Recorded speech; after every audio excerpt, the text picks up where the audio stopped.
Hello guys, welcome to another video of stock market. Friends, Invicta diagnostic limited guys IPO का day 2 का subscription अपन होना जानेंगे। Live subscription GMP कितना चल रहा है, लिस्टिंग कितना मिलेगा, परफॉर्मेंस कैसा रहा, अप्लाई करें या फिर फाइनल डिसीजन क्या लेना चाहिए, सभी पॉइंट्स को डिस्कस करेंगे। और ये कोई रिकमेंडेशन वीडियो नहीं है, इसलिए जो भी फाइनल डिसीजन लीजिएगा अपने रिस्क पर लीजिएगा। चलिए फ्रेंड्स, वीडियो स्टार्ट करते हैं। आईपीओ 1 दिसंबर ओपन हुआ था, 3 दिसंबर कल के दिन क्लोज किया जा रहा है। आज डे 2 सब्सक्रिप्शन ओपन हो रहा है 10 रुपीज का। Face value 80 to 85 rupees per share की प्राइस बैंड, 1600 शेयर्स की lot size. Fresh capital IPO है जो कि 30.08 लाख शेयर्स का इशू किया जा रहा है। 28.1 करोड़ का मार्केट मेकर है Nikunj stock broker. Book build IPO NSC SME platform पर लिस्टिंग होने जा रही है। अलॉटमेंट डेट 4 दिसंबर का। 5 दिसंबर रिफंड्स लिस्ट किया जाएगा, शेयर्स डीमैट अकाउंट में क्रेडिट होगा। 8 दिसंबर का लिस्टिंग डेट रखा गया है। रिटेल ओनली 2 लॉट अप्लाई कर सकते हैं। 3200 शेयर्स मिलेंगे, 2.7 लाख रुपीज पे करना पड़ेगा। Small HNI minimum 3 lot apply कर सकते हैं, 4.1 लाख रुपीज पे करना पड़ेगा। मैक्सिमम 7 लॉट अप्लाई कर सकते हैं, 9.5 लाख रुपीज पे करना पड़ेगा। स्मॉल एचएनआई अगर 15 टाइम सब्सक्राइब होता है तो आपको अलॉटमेंट ओनली 3 लॉट किया जाएगा। Big HNI minimum 8 lot apply कर सकते हैं, 10.9 लाख रुपीज पे करना पड़ेगा। मैक्सिमम का कोई लिमिट नहीं है। अगर बिग एचएनआई में 30 टाइम सब्सक्राइब होता है तो आपको अलॉटमेंट ओनली 8 लॉट ही किया जाएगा, इससे ज्यादा आपको अलॉटमेंट नहीं होगा। प्रोमोटर होल्डिंग एप्लीकेशन 90.5% का ऑफर दिया गया। क्यूआईबी एंकर इंक्लूड नहीं करेंगे, ऑलरेडी एलोकेट हो चुका है। 16.1% small HNI, 10.9% small big HNI, 10.9% small HNI, 5.4% retail में 38.3% ऑफर दी गई है। एंकर से 6.8 करोड़ का फंड रीच कर चुका है। अगर हम इसके सब्सक्रिप्शन की बात करेंगे तो क्यूआईबी से 1 टाइम सब्सक्राइब है, फुल्ली सब्सक्राइब हो चुका है। 5.3 लाख शेयर्स का बीट किया, 4.5 करोड़ का 1 एप्लीकेशन सबमिट हुआ। एचएनआई 68% सब्सक्राइबर, 16 एप्लीकेशन सबमिट हुआ, जिसमें से big HNI 79% subscriber, 2.8 lakh shares का बीट किया, 2.4 करोड़ का। स्मॉल एचएनआई से 45% सब्सक्राइबर, 81.6 थाउजेंड शेयर्स का बीट किया, 69 लाख का। देखिए एचएनआई से अंडर सब्सक्राइब देखने को मिल रहा है, रिटेल से भी अंडर सब्सक्राइब है जो कि 29% का। 3.6 लाख शेयर्स का बीट किया, 3.1 करोड़ का। 115 एप्लीकेशन सबमिट हुआ है।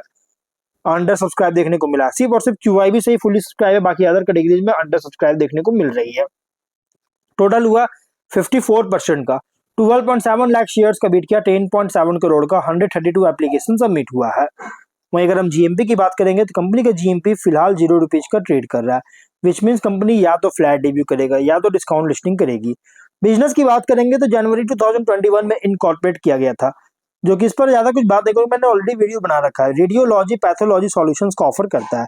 पैथोलॉजी रेडियोलॉजी टेस्टिंग का प्रोवाइड करता है, जिसमें इंक्लूड है imaging radiology and tele radiology, जो कि पीसी डायग्नोस्टिक्स ब्रांड के अंडर ऑपरेट हो रहा है। और 7 डायग्नोस्टिक सेंटर्स है और एक सेंट्रल लेबोरेटरी है, मुंबई महाराष्ट्र के थ्रू ऑपरेट होता है। इसका मेनली बिजनेस क्या है तो मुंबई महाराष्ट्र में।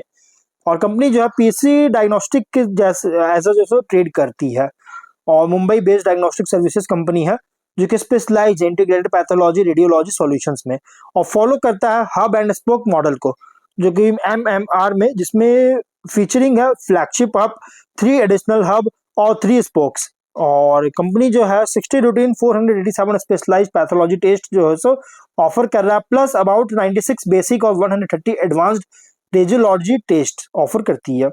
और company comprehensive suite of diagnostic services provide करता है, जिसमें इंक्लूड है routine test, specialised test, sample collection network.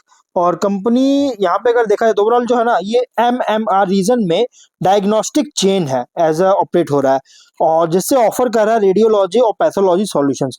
एक हाईली कॉम्पिटिटिव सेगमेंट में ऑपरेट हो रहा है। कॉम्पिटिटर विजय डायग्नोस्टिक सेंटर और कृष्णा डायग्नोस्टिक सेंटर, ये दोनों इसके कॉम्पिटिटर है। फाइनेंशियल की बात करेंगे तो 25 में एसेट रेवेन्यू है 30.2 करोड़ का, प्रॉफिट है 5 करोड़ का, जो कि और फर्स्ट हाफ में 17 करोड़ का रेवेन्यू, 4.1 करोड़ का प्रॉफिट है। तो क्या देखिएगा तो कंपनी नंबर जो है बहुत अच्छी ग्रोथ हुआ है। रेवेन्यू 90% इंक्रीज किया 25 में और प्रॉफिट 30% इंक्रीज किया है।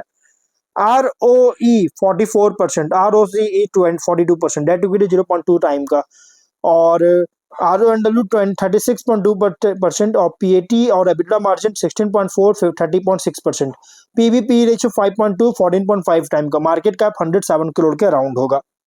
तो कंपनी का फिनेंशियल 24 से अगर देखिए तो बहुत सरप्राइजिंग बूस्ट हुआ है, और ये सिर्फ बहुत ज्यादा डाउट क्रिएट कर रहा है। सस्टेनेबिलिटी के लिए कंसर्न क्रिएट कर रहा है। क्यों? क्योंकि पीयर्स कंपैरिजन के अकॉर्डिंग अगर देखा जाए तो कुछ भी नहीं है। जो आईपीओ ना बहुत छोटी, कुछ भी नहीं है विजय डायग्नोस्टिक कृष्णा डायग्नोस्टिक के कंपेयर में। और लेकिन हाँ, एक आई वॉश की तरह काम कर रहा है जो सडन बूस्ट हुआ इसके वजह से। अब अगर हम बात करेंगे इस कंपनी के स्वॉट को लेकर देखिए, इसमें स्ट्रेंथ में जो कंपनी जो है both pathology radiology testing services provide करता है और स्ट्रॉन्ग ग्रोथ देखने को मिला रिसेंटली। हेल्दी प्रॉफिटेबिलिटी मैट्रिक्स है, ROE 44, एबिटा इसके बहुत ज्यादा हेल्दी प्रॉफिटेबिलिटी मैट्रिक्स है जो कि इंडिकेट कर रहा है एफिशिएंट ऑपरेशंस को। और IPO प्रोसीड से प्लान किया जा रहा है कैपेक्स के लिए इम्बार्क किया, मतलब कि कंपनी करे कैपेक्स करेगा जिसमें कंपनी मेडिकल इक्विपमेंट का परचेज करेगा, जिससे 5 नए डायग्नोस्टिक सेंटर्स का महाराष्ट्र में सेटअप कर सके, जिससे फुट प्रिंट और कैपेसिटी एक्सपैंड होगा। वीकनेस में अगर देखें तो हेवली कॉन्सेंट्रेटेड है जोग्राफिकली, क्योंकि मुंबई मेनली इसका जो कंपनी काम कर रहा है मुंबई मेट्रोपॉलिटन रीजन में करेंटली सर्व कर रहा है, जो कि डाइवर्सिफिकेशन लिमिटेड है और लोकेशन स्पेसिफिक रिस्क इंक्रीज है, क्योंकि वहां पे बहुत सारी कंपनीज है ऑलरेडी, मतलब कि सेटअप किया गया है मुंबई में महाराष्ट्र MMR रीजन में। SME IPO होने के कारण पोस्ट लिस्टिंग जो है लिक्विडिटी और शेयर ट्रेडिंग वॉल्यूम भी लिमिटेड हो सकता है। लार्ज मिनिमम इन्वेस्टमेंट रिक्वायरमेंट्स होगा रिटेल के लिए, लगभग 2.7 लाख रुपीज पे करना पड़ेगा, जिससे स्मॉल इन्वेस्टर को डिटर कर सकती है। डायग्नोस्टिक सर्विस इंडस्ट्री जो है इसमें कंटिन्यूअस इन्वेस्टमेंट का रिक्वायरमेंट होगा टेक्नोलॉजी इक्विपमेंट कॉस्ट में और मेंटेनेंस में, जिसके कारण स्केल स्मॉल स्केल सेटअप के कारण गाइस बर्डन पड़ सकता है, इसके प्रेशर को बर्डन कर सकता है। और अपॉर्चुनिटीज में अगर देखिए डायग्नोस्टिक सर्विसेज का इंडिया में डिमांड बहुत तेजी से इंक्रीज कर रहा है। क्यों? हेल्थ अवेयरनेस इंक्रीज होने के कारण, लाइफस्टाइल डिजीज चेंज हो रहा है, लगातार इंश्योरेंस पेनिट्रेशन बढ़ रही है और स्पेशली अर्बन क्लस्टर्स में। और एक्सपेंशन प्लान से कंपनी एक नया डायग्नोस्टिक सेंटर्स का महाराष्ट्र में स्टैब्लिश करेगा, जिससे रीच पेशेंट वॉल्यूम और रेवेन्यू स्केल को इंक्रीज करेगा। Integrated pathology plus radiology model जो कि वन रूफ के अंडर प्रोवाइड करता है और इससे पेशेंट्स को अट्रैक्ट करता है जो कन्वीनियंस चाहते हैं, जिसे कॉम्पिटिटिव एज जो है सिंगल सर्विस लैब पर दे रही है। सेट में अगर देखिएगा तो लार्ज स्टैब्लिश डायग्नोस्टिक चेन से लैब से जो कि ब्रॉडर नेशनल प्रेजेंस है, जिनका कंपटीशन बहुत ज्यादा है, जैसे डिविज लेबोरेटरीज हो गया, बहुत सारे है गाइस यहाँ पे अगर देखा जाए तो, जिससे हार्डर है इसके लिए, बहुत ज्यादा हार्डर हो सकता है स्मॉल प्लेयर्स के लिए मार्केट शेयर को कैप्चर करना। Regulatory complex quality control pressure जो कि हेल्थ केयर डायग्नोस्टिक्स में होता है और नॉन कॉम्प्लियंस या रेपुटेशनल इश्यूज होता है तो बिजनेस को सेवरली इंपैक्ट कर सकता है।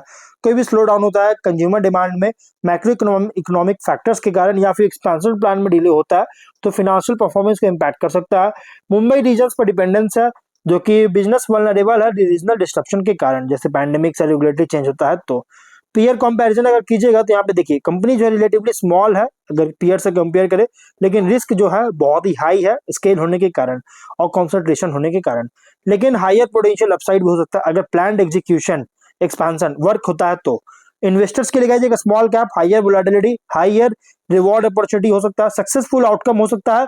अगर सक्सेसफुल जो है ना, ये इसका जो आउटकम जो है डिपेंड करता है हेवली एग्जीक्यूशन और एक्सपेंशन प्लान पर। तो ये कुछ रिस्की पॉइंट्स भी है। ऑब्जेक्टिव मैंने आपको ऑलरेडी बता दिया, कैपेक्स करना चाहती है, जनरल कॉर्पोरेट उसकी फंडिंग चार्ज के लिए IPO लेकर आया। तो मतलब देखिए कंपनी ना ओवरऑल बहुत ही प्राइसी और डाइसी बेट है, मतलब बहुत रिस्की IPO, तो आप इसको इग्नोर कर सकते हैं या फिर आप अपने रिस्क पर डिसीजन लीजिएगा, फाइनल डिसीजन अपने रिस्क पर लीजिएगा। ये कोई रिकमेंडेशन वीडियो नहीं है। तो मिलते हैं नेक्स्ट वीडियो में,